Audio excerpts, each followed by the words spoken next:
Welcome back. Hello, Professor. I have news. The goblins are looking for something. Another repository. They've built drills to help with their search. Most troubling. Are these repositories like the broken container I found at Rookwood Castle? They are. I fear we have no time to lose. Have a look at the map. Fortunately, the next trial is fairly nearby. It's Hogwarts. As you know, I was headmistress in my time. My portrait hangs in the headmaster's office. In fact, I witnessed Professor Black learn of your arrival. And I'll confess that I wondered about you. Wait, is the next trial in the headmaster's office? It is. I had hoped that when the time came, the occupant of that office would be of help to us. Unfortunately, this headmaster seems wildly unconcerned with anything but himself. You'll need to access the office while he's away. I understand. Very well. We'll find some way to get in. Good. I shall meet you in my portrait there. Until then.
Away from me!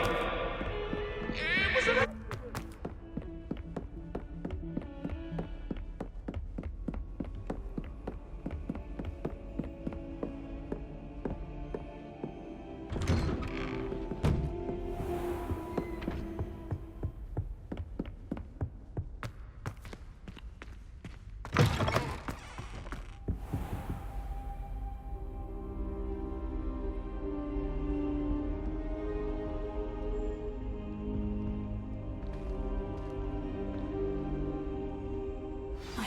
Professor Fig, the Keepers have shown me where the next trial is. Has something changed? Lodgok and I have learned that the goblins are searching for another repository, like the one we saw at Rookwood Castle.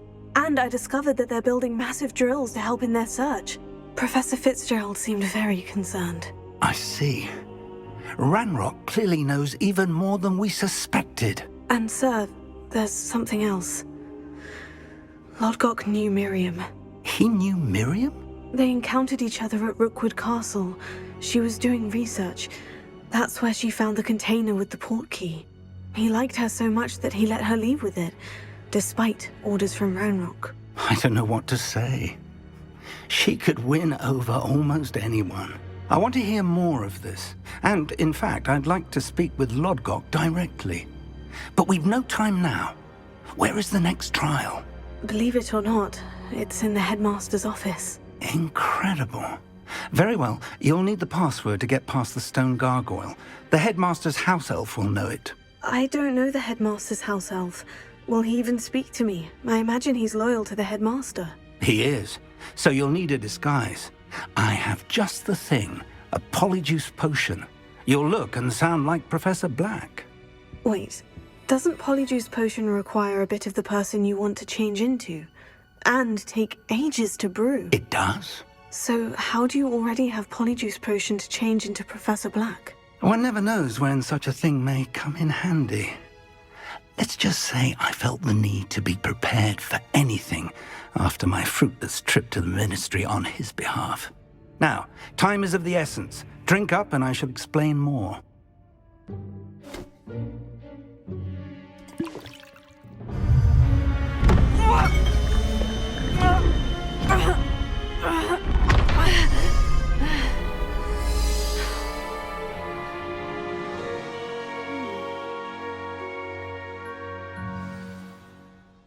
How do you feel? Incredible. I won't forget that taste anytime soon. How do I sound? Convincing. I've taken the liberty of transfiguring your robes. As we discussed, you'll need the password from Scrope, who could be anywhere in the castle. You might look for Professor Kagawa. She's taken to badgering the poor elf about Quidditch in the hopes that he can convince Black to change his mind. Thus far, unsuccessfully. I see. But what if Professor Black sees me? Leave him to me. I shall tell him where to meet a liaison from the Ministry in Hogsmeade. That should give you plenty of time. Thank you, Professor. I suppose we'll meet again in the map chamber. It's rather strange to hear gratitude coming from Professor Black. I'll see you there. Now to find the headmaster's house elf.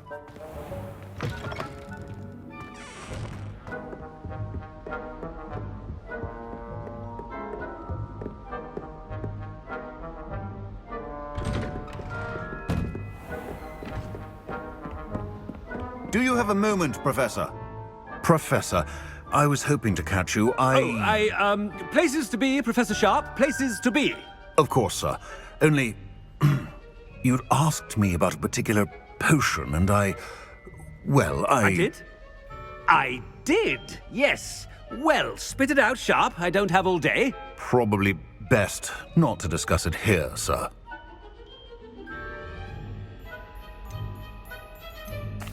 I assure you, Sharp, you may speak freely. Very well.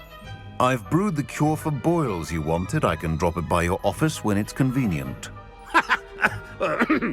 Of course, yes. No need for all the cloak and dagger. Simply have a student deliver it. A student. Very well, sir, if you insist. I do. And thank you, Sharp. I just hope you've brewed enough for all my boils. Now, to determine which student gets the... Stand proud, purebloods. The future is yours.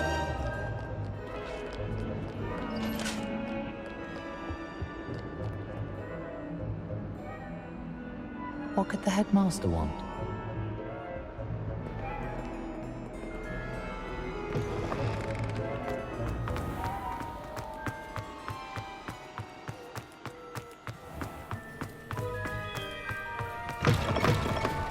Chewing with your mouth open?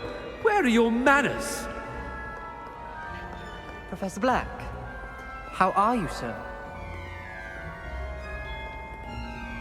Mr. Gaunt, where do you think you're going? I beg your pardon, sir. I'm simply on my way outside. Taking the day off, eh?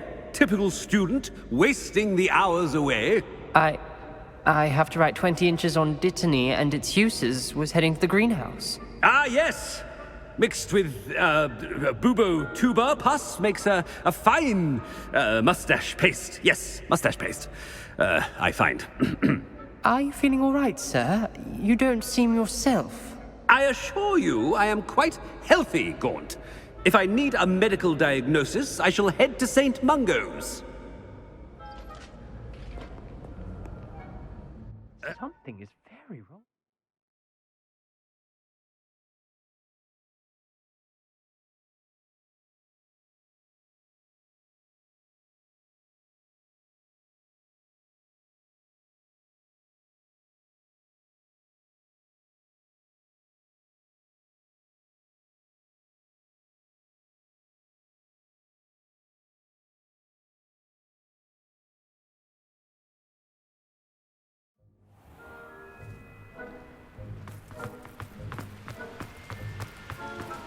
Professor, a word?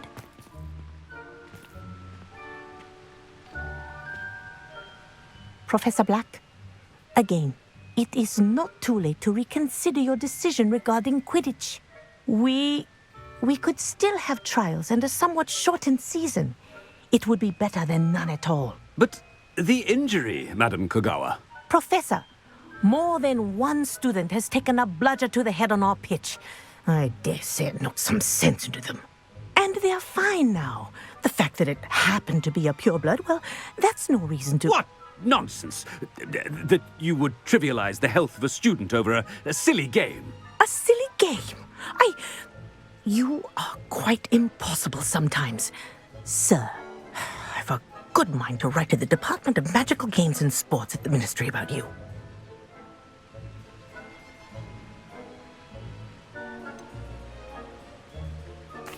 I should think you'd have better things to do with your time. Now, where's my elf? Good day, Professor. And I spotted Scrope in the Great Hall. Seems to be avoiding me. I wonder why. Good day, Madam Kogawa. What did we do to deserve him as a head? When I witnessed what passes for magic in these halls, I simply mourn for the future of the wizarding world. About anything I've been doing.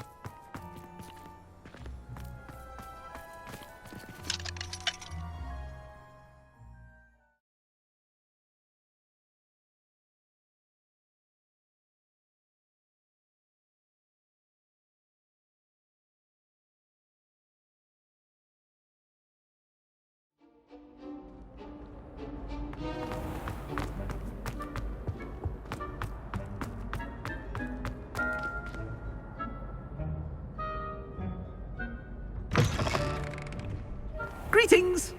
I mean, out of my way, children. Professor, a word, please. Hello, Professor Black. Ah, Professor Weasley. How delightful to see you. Sir? Since I have you here, I wonder if I might, speak with you about Professor Fig. Oh, very well. I've decided to give him a bit more, leeway with his time. Leeway, Professor? Are you sure that's wise? I confess I do worry for his students. He's rarely here as it is.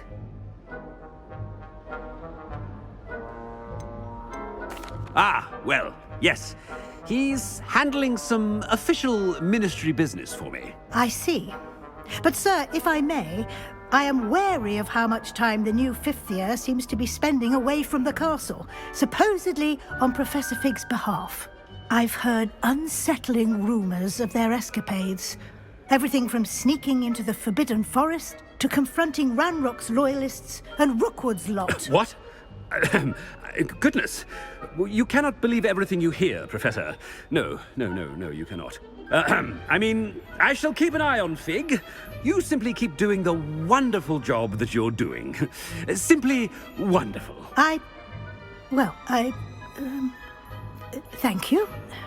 But I'm happy to look into... Good. That'll be all, Weasley. I mean, Professor Weasley. Good day. A wonderful job. Leeway for Professor Fig. I shall never... That ought to give Professor Fig some breathing room. Scrope's as hard a worker as any house elf. Scrope! Oh, greetings, Master. Remind me of the password to my office. Oh, but Master made Scrope swear never to tell anyone, even Master himself. How dare you question me? I've a mind to give you a matching set of ears. Yes, sir. Of course, sir. Scrope begs forgiveness. It is the Black family motto, Master. Right. Of course. Master does remember it.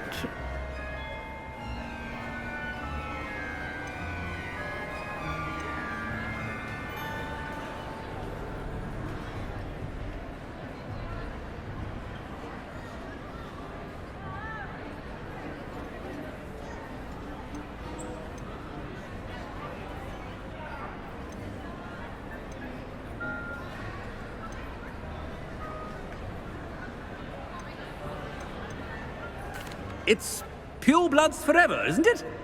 Close, Master. Scrope thinks Master is indeed testing Scrope.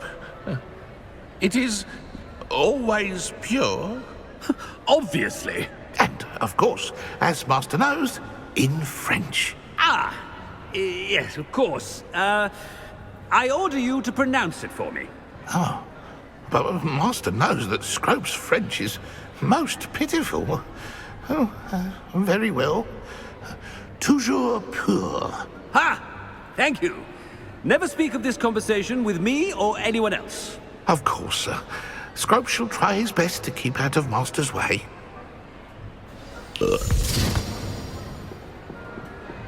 Polyjuice potion's wearing off. I best get out of sight.